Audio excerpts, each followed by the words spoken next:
Hello, everyone, and welcome to the first ever episode of the Enriched podcast. I'm your host, William Richman. Today, I have a very special guest. Kick off the podcast is my father, Scott Richman. Scott has 30 plus years of experience in the media entertainment business, and yeah, thank you for taking the time, Dad, to You're welcome, hop on Will. the podcast. So yeah, what made you want to get into the media entertainment business? Where'd you Well, start? first of all, I'm honored to be the first guest on your podcast. Thank you for inviting me. Of course, of course. Well, my got started, Will, in high school. I was involved with the school newspaper. I always enjoyed journalism Hmm. and enjoyed, music and journalism and magazines and pop culture. And I watched a ton of television when I was growing up, like a lot of people of my generation. So when I got to college, I went to George Washington University. I became an English/slash journalism major, then a poli sci major. And Hmm. in the process of doing that, I started to seek internships because George Washington is in Washington, D.C. And there's just a lot of interesting internships either on the Hill, working for a governmental agency, or a senator or a congressman, et cetera. But I chose my cousin Steve Saltiel connected me with the Recording Industry Association of America, the RIAA, who are famous for certifying gold and platinum records. They had just moved from New York to Washington, D.C. in 1986, and I was their Hmm. first intern actually at the RIAA when they moved to Washington. And Wow. there I met a bunch of lifelong friends who got me started and interested in the entertainment industry.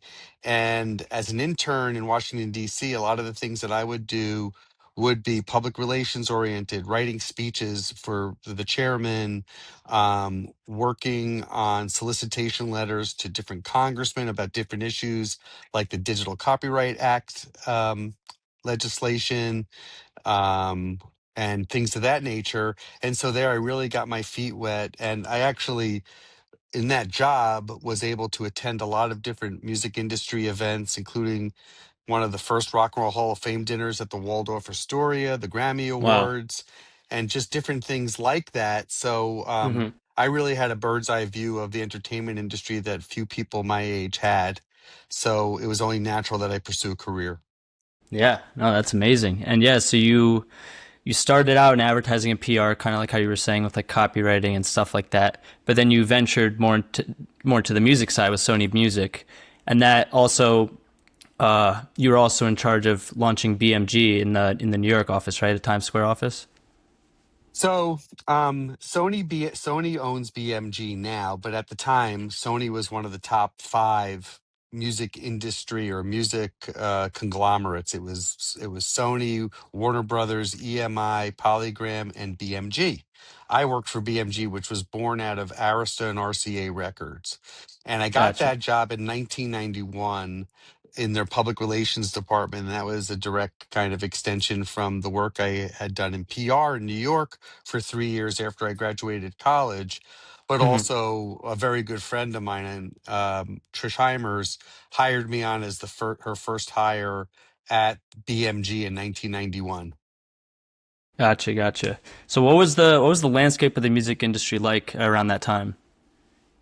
Well, it was an incredible time for the music industry because starting kind of even when I was at the RIAA in the late '80s, the digitization of music, movies, and media really allowed for just mass production and mass distribution of content in ways that they hadn't envisioned before. So the Hmm. first ways that digitization really impacted the industry was CDs and digital audio tape, and since then it's obviously gone to streaming and to everything that opened up. But at the Yeah. time in 91, it was an incredible time because you had the explosion of technology, which created just a lot more capital that these conglomerates could work with to sign artists and to distribute their content. And remember, the distribution of their content was done at that time through traditional retail record stores, Tower Records, Musicland Sam Goody, HMV, Virgin Record stores. Nobody hears about them anymore, but there were Hmm. tons of record stores on every corner, as well as these mega stores which sold music, movies, and books. And there were a lot more promotional outlets. even before the internet. Remember, this is 10, 6 years before the internet. Yeah. So radio, MTV, VH1, and other video, just, promotional outlets really just, it was just not just promoted widely, but it was so part of, popular culture, as music has always been. It's always been very centered to popular culture. But at this Hmm. time, it was just everything. Yeah. And yeah, we were right there at the apex of it. Yeah, that's amazing. And did you guys have any idea that at one point it would shift to this, digital format where like you didn't have the physical copies of music anymore. It was all streaming. Like, did you guys know that it was headed that direction? Did you have like people that were kind of, preparing for that in a sense with the rise of the internet? It's a great question. In a sense, we did, but we didn't realize necessarily until probably, let's say, the late 90s, 97 onward, just how much it would transform and change the industry forever. In Hmm. 96, 97 at BMG, we started to work with AOL, which at the time was really the internet for most consumers, Yeah. meaning you'd have a dial-up connection. This is before broadband, a dial-up connection, and that's how you would get online. And BMG started to work with AOL at that time in actually bundling their software, their AOL software, onto our CDs, right? So just like literally using our physical media to help them get more subscribers. And then we Hmm. started to offer digital songs as incentives to sign up for AOL. We started to offer, cross incentives where if you signed up for AOL, you got a record for free. I mean, just all sorts of crazy schemes Hmm. that allowed you to leverage the digitization of content and the distribution of that content through the internet. Yeah. I mean, it was so fresh. So you guys were just trying things just, to see what would stick. Right. In a lot of ways, we were definitely, 95, 96 is there was a lot of experimentation. And I think towards the end of our tenure at BMG, we moved over from BMG. We went over to AOL to start AOL Music. Uh, Hmm. Bill Wilson and his team, and Kevin Conroy and his team, that we moved over to AOL Music to start it. And we knew at that point, this is when after AOL bought Time Warner, which was a really uh, kind of a very pivotal time, not only in the industry, in the entertainment industry, but also just in the financial industry. It was like one of the weirdest, craziest deals ever done. And it proved Yeah. to be a terrible deal for Time Warner and Hmm. AOL. But we started the music side to really try to beef up the value and leverage the assets that Time Warner had in the music space on their new platform, AOL. And Yeah. so Wow. it was an incredibly crazy time, but just an amazing time too. And what made you want to transition to that? You just saw, a golden opportunity to really expand the business there with on the music side, and that's what drew you there. Well, to be truthful, what drew me there was just the people I was working with, because I had worked with them all at BMG before we moved over to AOL, and I was doing Hmm. marketing and sales, whereas they were doing more content driven stuff. I was more on the sponsorship partnership side. And just to Gotcha. be working with these people there was just a great opportunity. And it was about seven of us moved over there. Yeah, I mean it's just amazing to think about because in my generation, there's not a heavy emphasis on like going to the office and networking and meeting these people. So like for you to say that like you made some of your lifelong friends through your work and then you went on to different companies with them and like still maintain those friendships is pretty amazing. And it's interesting how it's not as big of a it's not as relevant today to do those kind of things. So it's just amazing that you still have those good friends and good connections. Yeah, I know I sound like an old fuddy duddy, but I really wish you guys had. I mean, I hate the fact that COVID made remote work so possible and so viable, Hmm. but that really accelerated what was already a trend where people were working, remotely on their jobs, and just no need for going into the office. But the camaraderie that I built with, Bill, Evan, Harrison, Mike Rich, Jared Willig, and others, just, it transcended each company that we worked with. We just moved with each other. Mm-hmm. So, you know, and that was because we spent so much time together in the office as well as out of the office. Yeah. And so, I mean, around this time, you were roughly my age, like mid 20s, late 20s. Well, I What, started my career at BMG when I was around your age. oh, yeah, yeah. I guess, I was yeah, AOL, you were a 24. little bit older. But I guess in regards to, yeah, maybe your experience when you're at BMG since you're around my age, like what advice, I know times are very different now, but what advice would you have that you kind of like implemented yourself that you would impart onto people my age now when they're early on in your career? Like, what would you recommend doing? Sure. I think it's, first of all, I think it's great that you're thinking that way and that you're thinking about your career and what you can do to expand your career Mm-hmm. and just expose yourself to new ideas.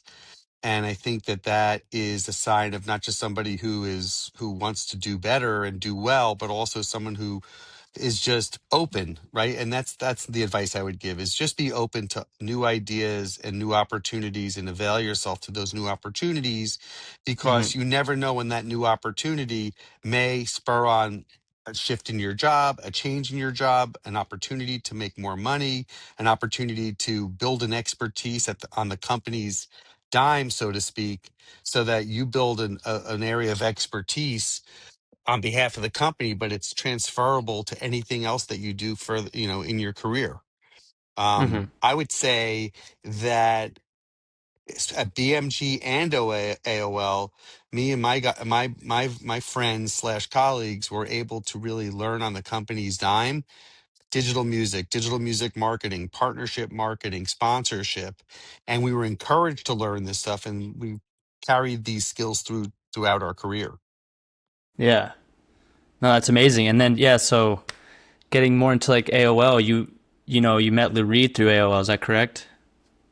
Yeah, well, I met a number of artists through AOL and BMG for that matter. We worked with a couple of artists. It started at BMG actually, where we were in the corporate marketing and distribution arm, and we would just work with artists on different retail promotions and campaigns and things like that. I mean, everybody from Dave Matthews Band to TLC to you know, you name it.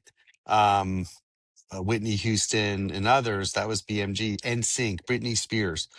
That started at BMG. But when I got to Mm-hmm. AOL, now we were not just the home of the content and of the artist. We were the platform. Like radio is a platform or MTV was a platform.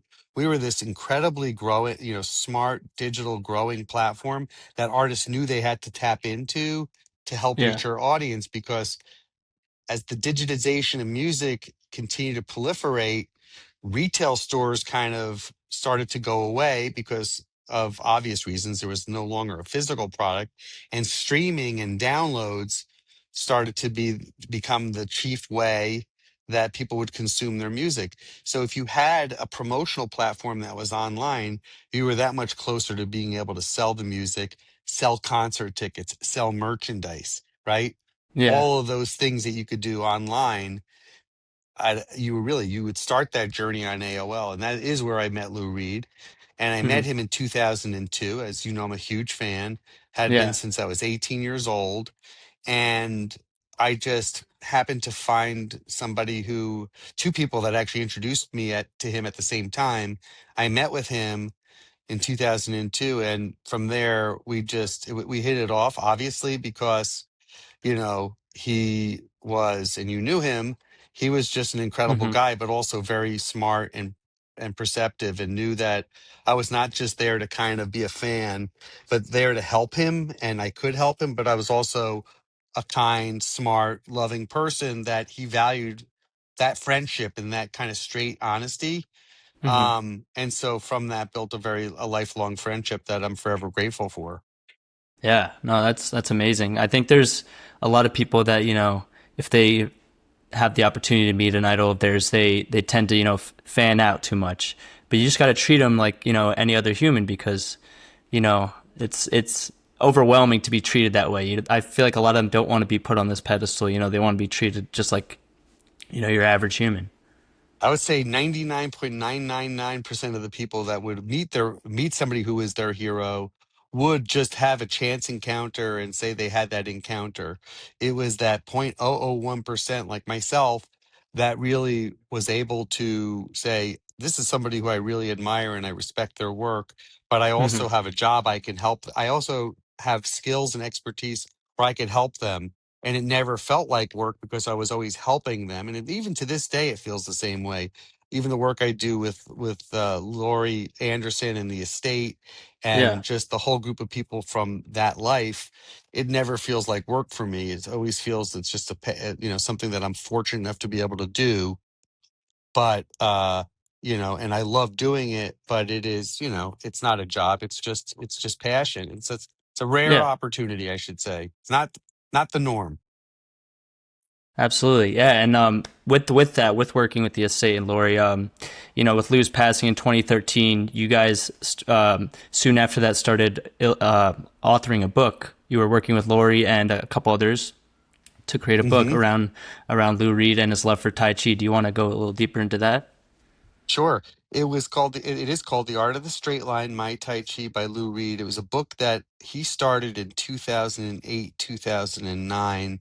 I had worked with a publisher and introduced him to the publisher with Master Ren, his teacher and our friend, our dear friend, and we he got a book deal, but unfortunately he can never put pen to paper and get more than a couple of pages written. It was just a daunting project for him, I think, in some ways, because he Hmm. never considered himself to be an expert of Tai Chi, but he was just a great fan of it and he loved it. And it was, he had great skill, but, it was something that he didn't feel he was necessarily equipped to do, but he did start to write.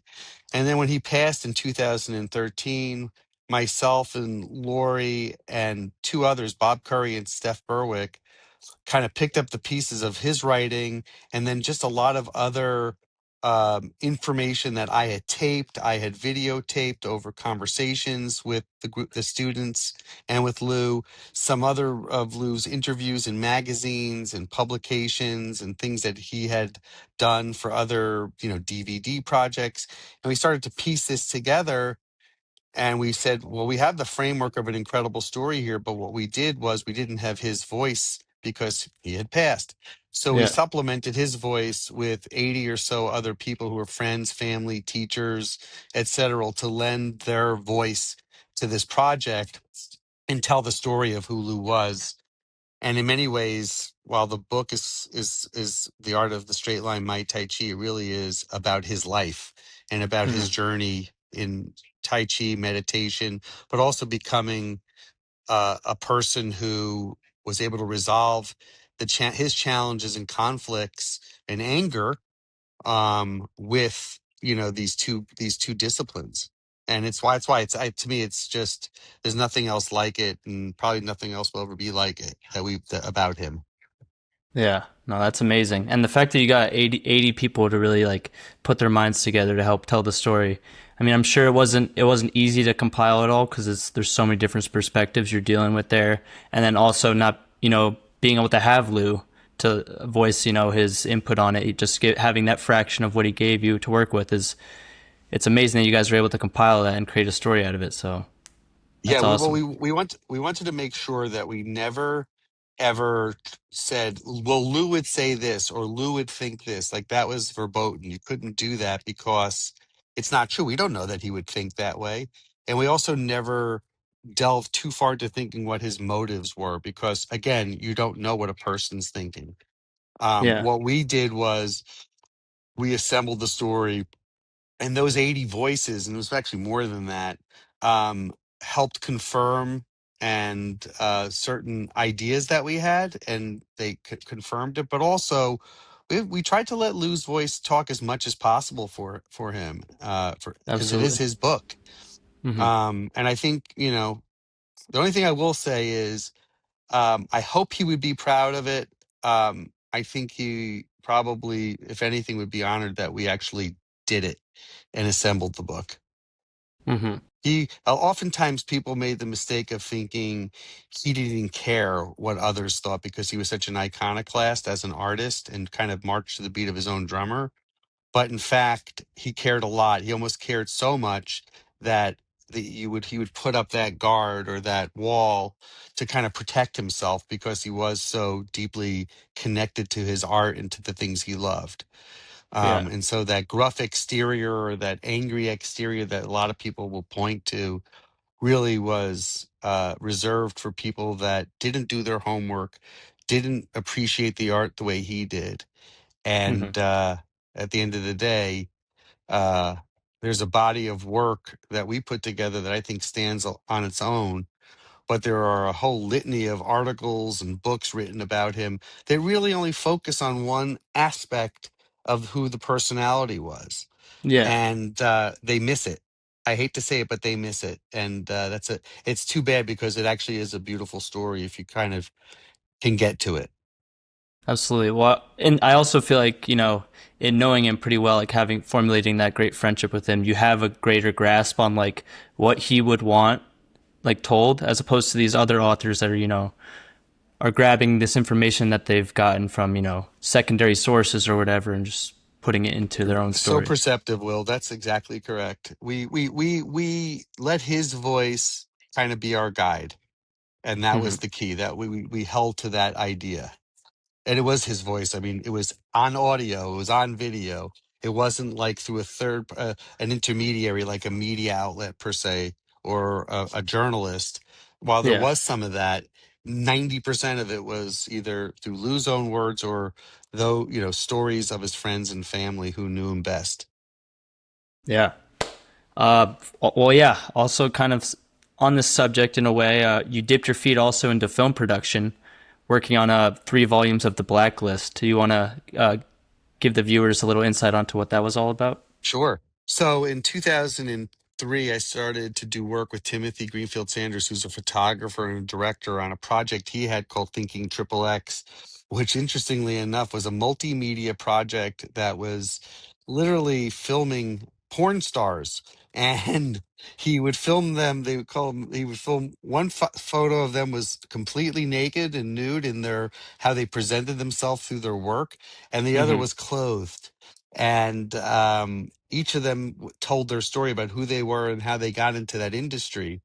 Hmm. And I helped him kind of, after he had filmed most of it, I had helped him do the music for that film, and then also helped a little bit, help with the book. But really, it was the music side. I was a music supervisor along with Hal Wilner, who, Hmm. as you know, was one of Lou's good friends and an incredible producer who unfortunately died sadly at the beginning of COVID in 2020.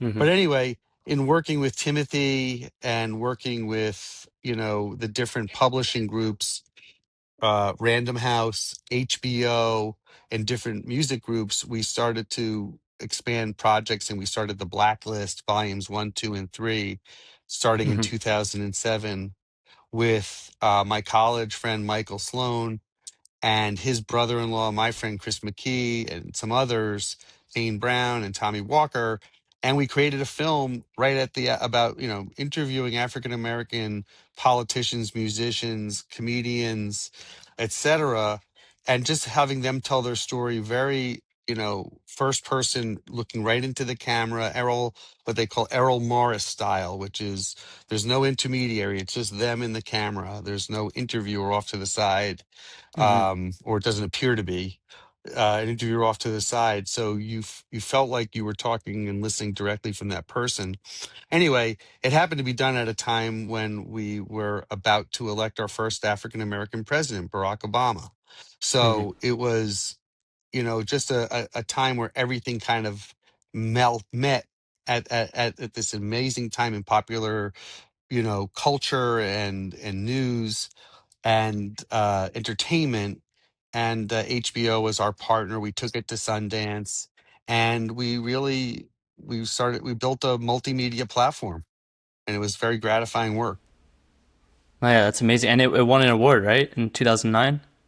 Sure, it won a couple of awards: the NAACP Image Award. It won some other film or documentary film festival awards, including I want to say Doc Fest, or I forget the name of them. It was so long ago. It went to Hmm. Sundance. It won an audience award.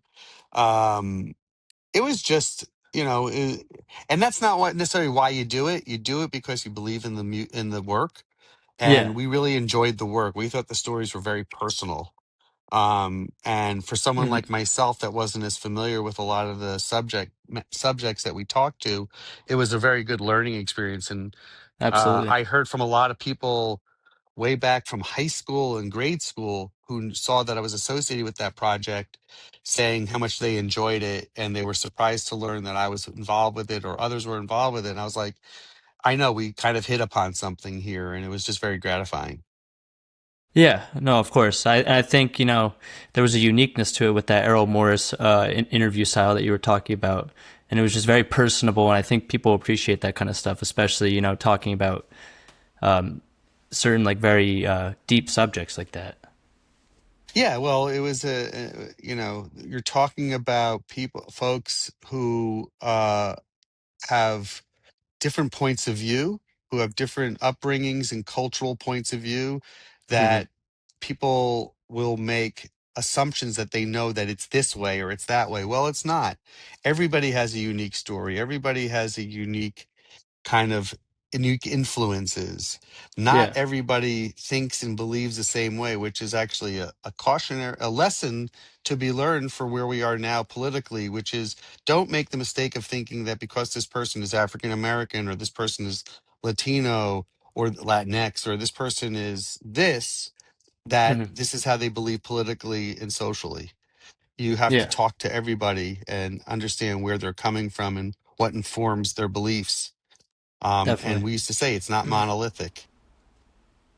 Was there one person in particular that you guys interviewed throughout this process that really like resonated with you and you remember deeply? I know it was a little while ago, but you interviewed some pretty, prolific people.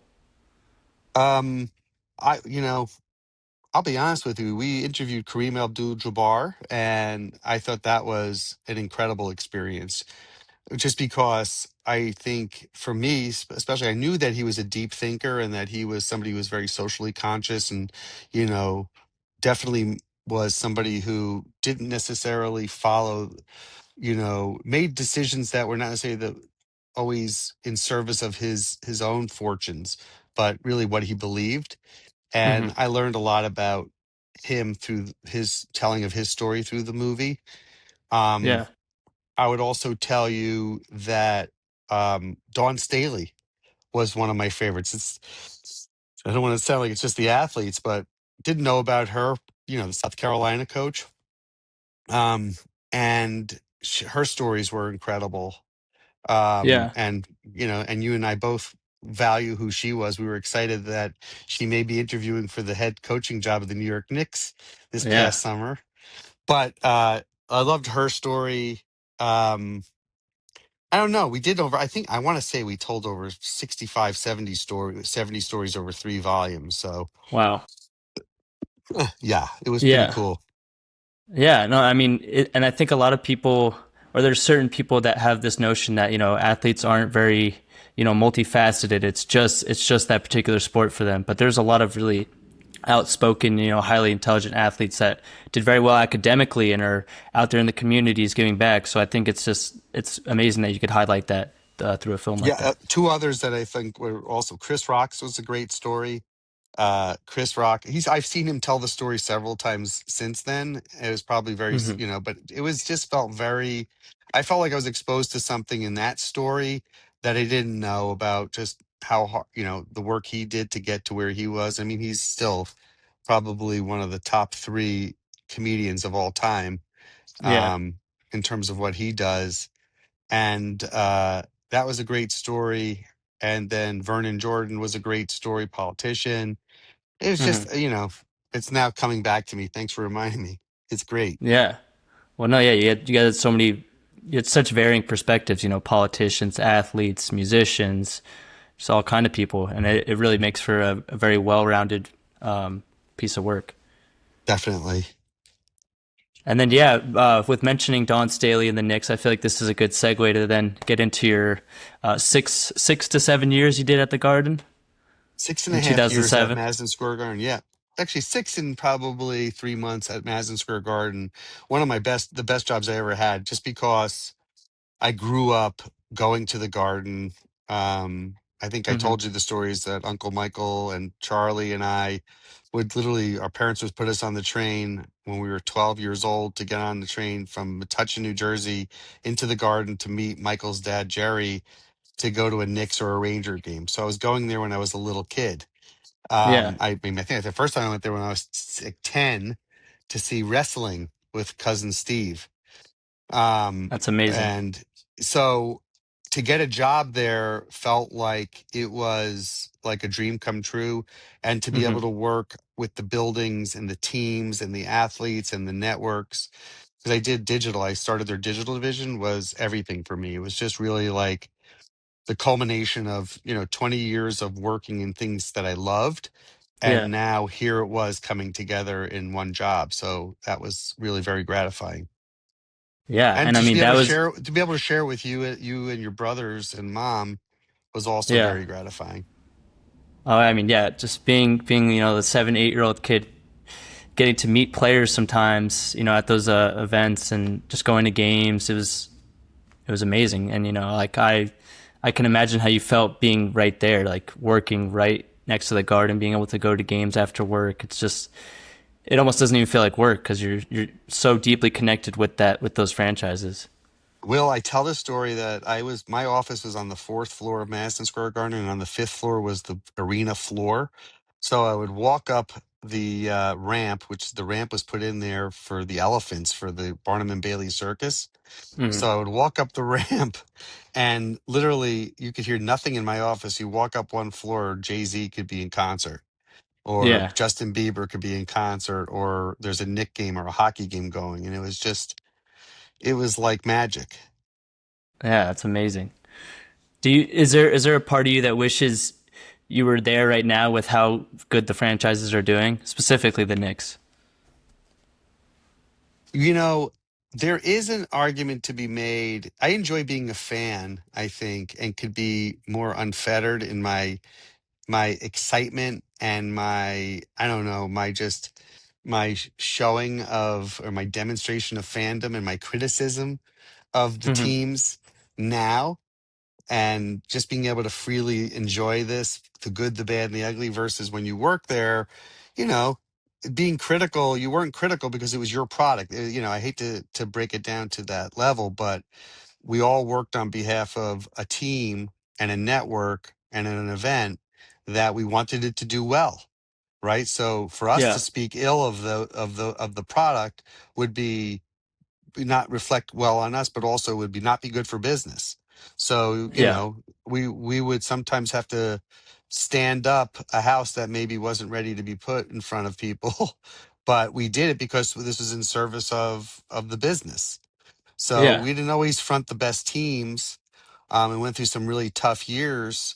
But at the same time, toward the end, especially when you started the mellow years and the Jeremy Linsanity on the Knicks side, and then the Rangers, you had Kreider, and you had, just a more, not quite the team that we had, 2 years ago, but Hmm. that was incredible.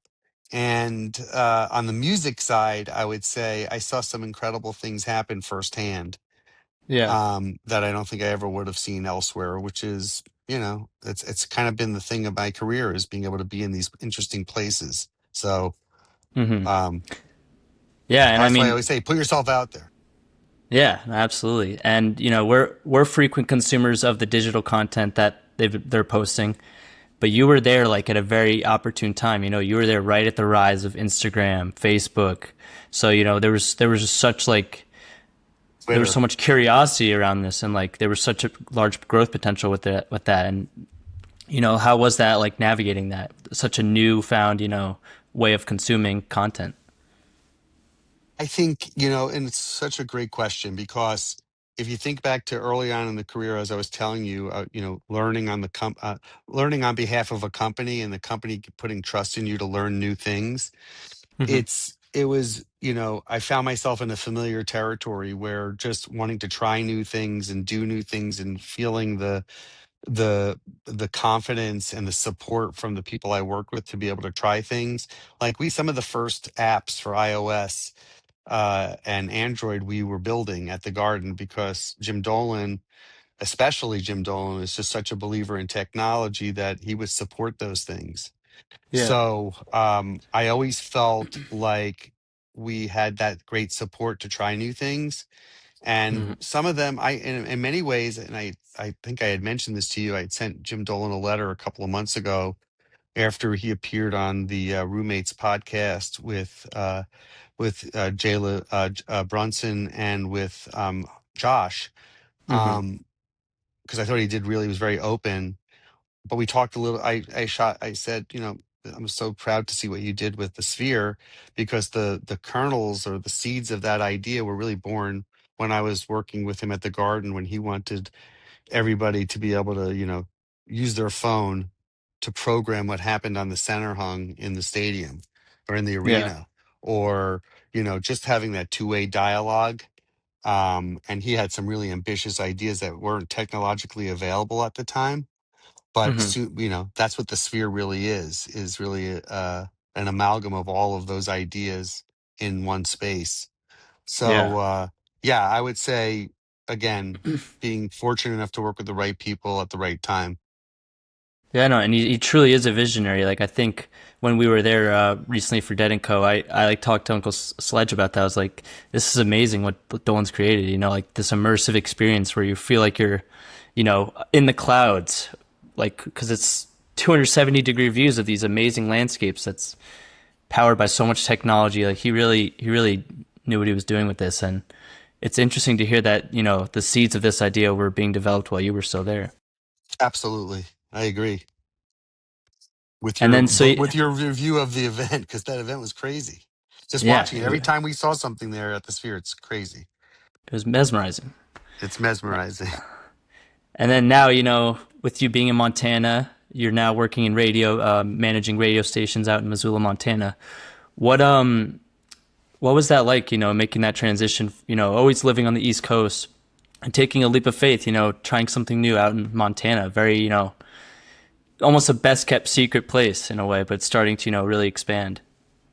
I think that it was, again, that credo of just put yourself in the right position, in the right situation, and try new things. And in some ways, it's not just about your life, your job, but it's also about your family, and trying Hmm. to do new things with your family in a way that, for whatever reasons, good and bad, and, necessity and desire, you move to Montana and, take everybody, pick up stakes and move everybody there at high school, grade school, or middle school. Not very popular with the family, but once we got out here and became kind of settled, we realized that for all of us, it was probably a great thing because it was a new experience that we could all share together, Yeah. and also develop an appreciation for nature and for friendships and for family that you might not have seen, being on the East Coast. We may have kind of skipped over that. We're so busy being busy that we kind of missed all the good things that happen along the way. Hmm. Yeah, and like I just think back to like when we first moved and just how fascinating it was to be in that environment because it's so new and it's so different from the East Coast. Like it just scenery wise, the energy, just the way people live their lives there. It's very outdoors oriented, like you were saying. And even with me being in LA now, there's a lot going on here. There's still that outdoor feel in a way, but having Montana to go back to and really decompress and it's something that I don't take for granted. Yeah, well, if it's right now is a good time for me to mention how proud I am of you and what you've done and accomplished in your short career, but you and your brothers in all kind of doing the thing that following your passions, but also doing it with a steady, good, secure job and working for good companies, Hmm. also being financially independent, which is not necessarily something you hear all the time with kids that graduate college with debt, that they're financially independent and building their lives. But also, in many ways, you're just following that idea of, the frontier spirit of what moved us out here, is trying that on your own. and feeling the Hmm. confidence, knowing we got you. You can always come back here. But what you're doing is you're going out there and doing your thing and trying new things. And that is, to me, if I was to speak for your mom and I would say that that's probably one of the things that are most proud of is that you guys feel confident in doing that, and we're proud of you. Yeah, and I think in a sense I'm kind of following the blueprint of what you did in a way, being in a major media hub, just trying to make as many connections as possible and just grow my career there. And who's to say I may, when I have a family, end up somewhere more relaxed and beautiful like a Montana. But for right now, I think this is an opportune time in LA. There's just so much going on, so many different avenues I can go with my career, and I think it's just a great place to be right now. I'll show it to you. Yeah, That's there's Wild Horse Montana, Island. guys. This is Yeah. Flathead Lake in Montana. Yeah, beautiful day So out there. yeah, so I mean, it's a gift that keeps giving.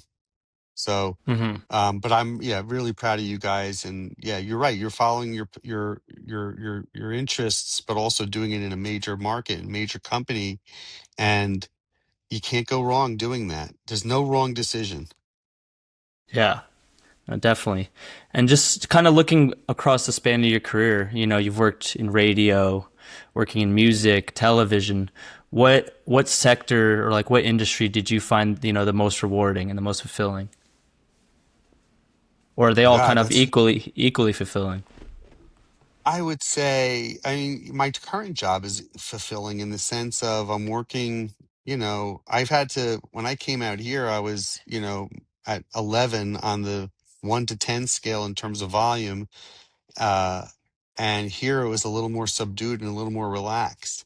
So I'd like Hmm. to think that I met Montana in the middle somewhere and got to work with a lot of really interesting people, nice people, people that don't necessarily have the same um, issues or responsibilities that you might have on the East Coast. Yes, they have responsibility to have a roof over their head, and put food on their table, but they're Hmm. dealing with a different set of circumstances, being out in the middle of a very rural state, and so that was really eye opening. That was very eye opening for me. So I would say this job is, in many ways, one of the Hmm. most gratifying, because it's really back to basics in a lot of ways of just like, I was worried about what photo looked like and whether it need to be retouched or not for an album cover or DVD cover back east. Here I'm like, am I going to be able to be effective so that the house painter can get enough jobs so that he could support himself, his 20 workers and their families? Hmm. And that's what this is about. I would Yeah. say that we were probably somewhere along the way we were doing that back east, but it was, several layers away. Here it's ground level. So in many ways, this is probably one of the most gratifying, I would say, of my career. So Yeah. That's amazing. And yeah, just kind of one more question I wanted to ask, just overarching. For your 30 plus years have in the media entertainment business, what piece of advice would you have for people that are, early on in it and really trying to, maybe take a similar path to you, diving into multiple forms of media and just really trying to, work their way up the ladder? I would say do something that obviously that you is going to make you money, right? You know how my approach is a little different on this to get out of this sun. My approach is a little different on this than, let's say, it was 30 years ago. I always thought I would make money, but I never realized that for guys your age, you want to do something that makes you a good living so that you can enjoy the free time you have because of that money to do things that you like, whether it's Hmm. working out, skiing, running, seeing music shows, whatever. Do something that you're good at that you will make you financially viable. And at the same time, along the way, be great at it because then it doesn't seem like work. It just seems like you're living a life. And you want to start a family, you want to be able to provide for your family, you want to be able to Just be able to take nice trips and experience cool things. That all starts with being able to be financially viable and independent. And that to me would be the advice I would give somebody today. Hmm. And I only know that after 35 years experience, not something I necessarily would have thought about when I was 24 years old. So Yeah. And hope then that's also just helpful. it is, but I mean, kind of harping back to what we were saying before, just kind of being a sponge in a way, right? Just, being curious because you never know what kind of opportunities could come out of that. Like working with, an idol of yours Yes. and Lou Reed, and working on such a prominent piece of work with the Blacklist. It's all from remaining curious, remaining open to trying things and just Yes. Completely. evolving with the times in a sense. Yeah. And don't be afraid to make mistakes. Don't be afraid to fail. Put yourself in situations where you're going to experience new things. Take shots. Don't hold back, especially now when you're in your 20s. Now you're supposed to figure out not necessarily what's going to be your career for the rest of your life, but you're going to figure out what you like and what you don't like. And then they say in your 30s is when you figured that out. Now you're kind of like digging deep into that career and making your mark and doing as well as you can. Same within your 40s as you prepare, as you have a family and build a life. Um, Hmm. and then, I'm 59 years old now. I'm kind of on the back nine. One might say I'm on hole 16, not Whole 17, but 16. 16. There's the 19th hole that I'm going to get to. But Word. anyway, no, you want to you want to. But I've I've enjoyed. I mean, talking to you brings back great memories. It's the common themes are, yeah, take chances, be curious, work with people you love, not just like but love, because that's so important. And sometimes first thought, best thought. This is something we talked a lot about when we were doing the book with Laurie, who's an amazing artist. We talked about first thought, best thought. There's a reason why we had a thought to go this way. Let's follow that idea. Like, don't Hmm. second guess. And I remember Lou Reed saying that too, like, editing and talking about editing, writing and rewriting, but the kernel of the idea or the song or the work was, it was there. The door was open, it was there, and he followed it. And some of his greatest work was that stuff where first thought, best thought, just, follow that idea. Yeah.